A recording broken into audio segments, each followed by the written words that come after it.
Can Excel go up to 11? Well, Excel, within its precision, can go to 15 digits. So that sounds like a lot, but we can figure out a way to break it where it's limited. So Excel is really excellent, but it's not perfect for large numbers or numbers that have lots and lots of decimals. Hey, if you're new, my name's Jeff from Finally Learn, and I teach financial literacy, including Excel. So let me show you what happens with Excel. So let's say we put in a big number in Excel, and let's do 1, 2, 3, 4, 5, 6, 7, 8, 9, 0. So that's 10 digits.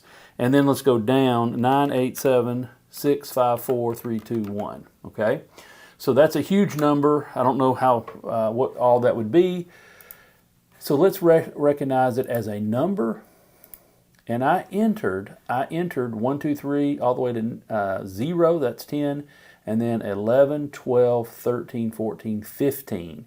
When you get to the 15th digit, then Excel recognizes just 0. So it can't handle more than 15 decimals of precision. So if you have really large numbers, beware of that. So maybe you can take those and say it's in the millions or in the billions or in the trillions or whatever, if you had to use those numbers. Now, what if you had really, really small numbers? So let's do this. Let's take 1 divided by 3,000.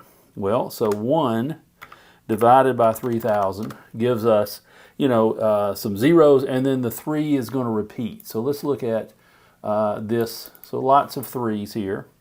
So let's add 1 and subtract 1, and we're going to get an error here. We're going to get where it handles it differently, because adding 1 adds another decimal and kind of makes it difficult for Excel. So take the 0.003 repeating, right? Repeating forever, plus 1, and we get 1.0033. So we're good so far.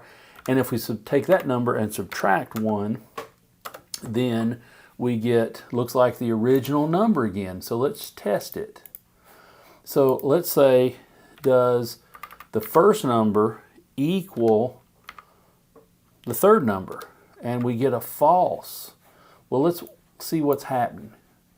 What has happened here, and if you go to enough decimal places, go to 15, and so all this you can count 15 over, but what happens is, because we add the 1 and subtract out the 1, then it starts to break down after. So instead of being 3 repeating and then it stops, it's 2, 9, 7. And so we end up we have built-in data precision that's greater than 15 decimals. Our precision drops off. So this is not a criticism of Excel.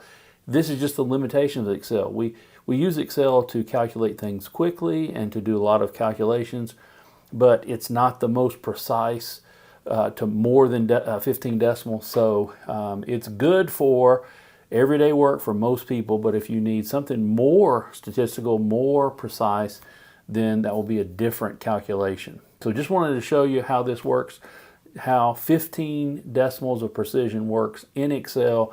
You can break it at some point and have more than 15 decimals, and hey, good luck if you do. So generally, these numbers, you can modify them and use billions and trillions or whatever, or just know, hey, after 15 decimals, then there's the precision falls off. Anyway, I hope this is helpful.